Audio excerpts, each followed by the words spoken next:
Alors bien le bonjour, aujourd'hui je vous présente les nouvelles montres de IWC qui ont été dévoilées à l'occasion de Watches and Wonders 2025, soit le salon de la montre de Genève.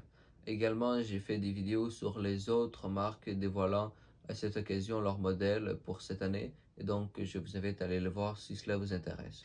Alors premièrement nous avons une nouvelle déclinaison de l'ingénieur, soit en 42 mm et donc pour ceux qui l'auraient oublié, l'ingénieur est la montre dessinée par Gérald Genta pour IWC. Et nous avons donc simplement le quantième à 3 heures. Donc c'est la montre à 3 aiguilles, donc avec l'aiguille centrale classique ingénieur. Il n'y a pas grand chose à dire dessus. Cependant, elle est en céramique. Et ça, c'est une nouveauté. Vous pouvez donc voir les tons foncés de la montre. Et elle a un aspect plus furtif, surtout complémenté avec ce cadran noir. Nous avons donc une sorte de damier, soit composé d'un quadrillage ou alors d'un motif frappé horizontal. Nous avons de la luminescence blanche sur la montre qui crée donc des accents. Très joli. Et puis le motif du cadran est très bien exécuté. Ensuite, poursuivons avec la nouvelle ingénieure en or rose.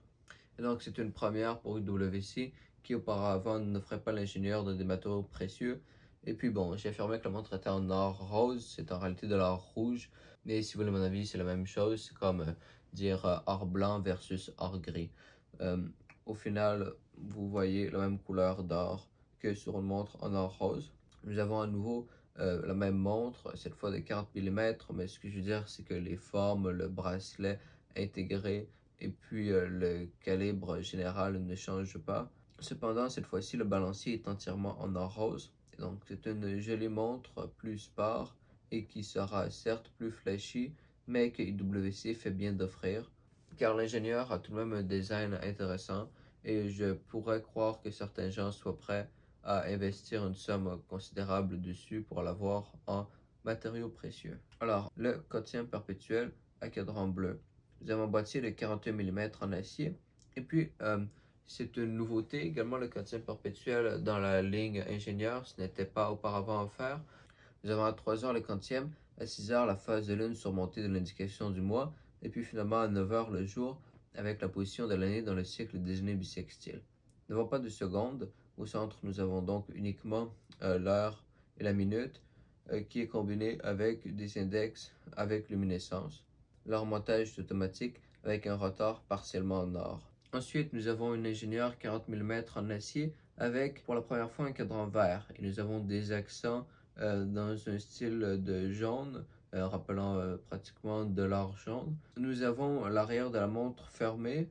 Vous ne pourrez donc pas apercevoir le calibre automatique. Et puis, la montre est inspirée d'un film sur la Formule 1 avec Brad Pitt, dont je vous mettrai l'affiche à l'écran. Le personnage de Brad Pitt la porte. D'ailleurs, Brad Pitt possède personnellement une collection plutôt extensive et impressionnante de montres.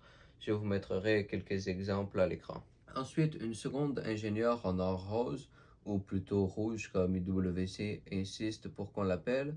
Mais nous avons cette fois plutôt que cadran noir, un cadran de la même couleur que l'or.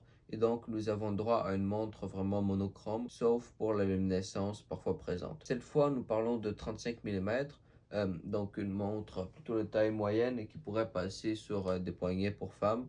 Ou alors pour les hommes cherchant une plus petite montre plus discrète, quoique puisqu'elle est entièrement en or rose, eh bien elle ne pourra pas faire si discrète. Remontage automatique avec le rotor en or, comme vous pouvez le voir.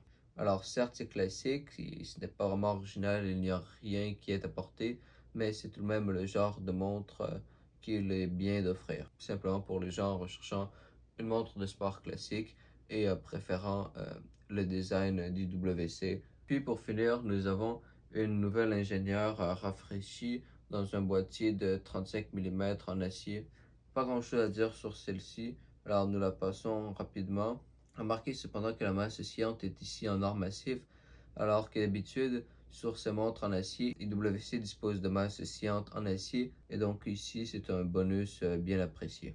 Sinon, nous avons la même montre, mais cette fois avec un cadran blanc pour avoir un ton plus sobre, certes ne profitant pas d'un contraste, mais profitant de la similarité entre le cadran blanc et les couleurs de l'acier, ce qui fera donc une montre très discrète, particulièrement avec 35 mm. Ensuite, pour les nouveautés qui ne sont pas dans la collection ingénieur, nous avons avant tout une montre pilote classique chez IWC, donc avec à la fois la date, le jour, les compteurs de 30 minutes du chronographe, 12 heures du chronographe, la petite seconde et la seconde du chronographe au centre. Et donc, c'est simplement une nouvelle version, sauf que spécialement faite pour le film. Nous avons également une autre version avec cette fois une lunette tachymétrique et donc un boîtier en or rose 41 mm. Celle en acier était également 41 mm. Ensuite, nous avons une véritable montre avec plusieurs complications. C'est un quantième perpétuel, sauf que les indications sont affichées avec des chiffres. Donc, par exemple, nous savons que nous sommes le 27 du 8e mois. Donc, c'est une indication vraiment linéaire. Donc, en l'occurrence, par exemple, le 27 août. Puis, nous avons la position de l'année dans le cycle des années bissextiles qui est de nouveau avec un chiffre. Et puis, nous avons la petite seconde qui est sur un demi-arc. Nous avons donc une aiguille double allant d'un côté de longueur et de l'autre côté étant plus courte. Et donc, par exemple, lorsque l'aiguille plus courte fait un tour, on sait qu'il faut la lire avec l'échelle la plus proche, qui correspond donc par exemple de 0 à 30 secondes. Et lorsque l'aiguille plus longue passe, c'est de 30 à 60 secondes. Ici, nous avons une petite seconde entièrement fonctionnelle, mais prenant que la moitié de l'espace pour l'échelle. Ensuite, la montre est un chronographe, en plus d'être quantième perpétuel. Et nous avons les compteurs à midi, donc qui comptent à la fois les minutes et les heures jusqu'à 12 heures. La seconde du chronographe, elle, est au centre. Et puis, nous avons une échelle tachymétrique. La montre automatique est en céramique. Ce que IWC appelle le Ceratanium, ce qui est donc une de leurs technologies de céramique. Et la montre fait 43 mm de diamètre avec l'arrière saphir cristal. Puis, pour finir, nous avons un tourbillon avec un système parachoc extrêmement puissant. La montre fait 44 mm dans la même matière, soit le cératanium. Et puis, à première vue, elle a l'air assez simple, quoique bien avec un tourbillon. Mais donc une montre squeletton jolie dans des tons un peu noirs, sombres, furtifs. Mais elle est tout de même très complexe au niveau horloger de par son système parachoc extrêmement résistant. Et qui en plus a ici la tâche de protéger un tourbillon qui est tout particulièrement délicat. Et à savoir que dans des accélérations, la force gravitationnelle ressentie sur le corps est plus forte. Et donc, nous allons parler, admettons, en 1G, 2G, donc deux fois la force gravitationnelle normale. Et donc, celle-ci augmente lorsqu'on est dans une accélération. Et donc, par exemple, les pilotes de Formule 1 peuvent y être sujets, et tout particulièrement les pilotes de chasse. Donc, IWC a pensé cette montre pour eux, c'est donc une montre de pilote. Et le système peut protéger la montre jusqu'à des forces d'accélération jusqu'à 10 000 G. Et donc, c'est énorme. La montre sera limitée à 100 exemplaires. Et donc, même si c'est un tourbillon, la montre sera très loin d'être délicate. Et vous pourrez la cogner partout où vous voulez sans avoir à craindre quoi que ce soit de plus que de faire baisser votre valeur de revente. Et donc, voilà ce qui conclut les nouvelles montres d'IWC pour 2025. Je vous invite à aller voir si cela vous intéresse les vidéos que j'ai fait sur les autres marques dans lesquelles je présente respectivement leurs nouveaux modèles. Il y en a encore quelques-unes qui devraient sortir, mais la plupart sont déjà parues. Et merci d'être resté jusqu'à la fin. J'ai dit tout ce que j'ai à dire au sujet du WC, alors je vous dis à la prochaine.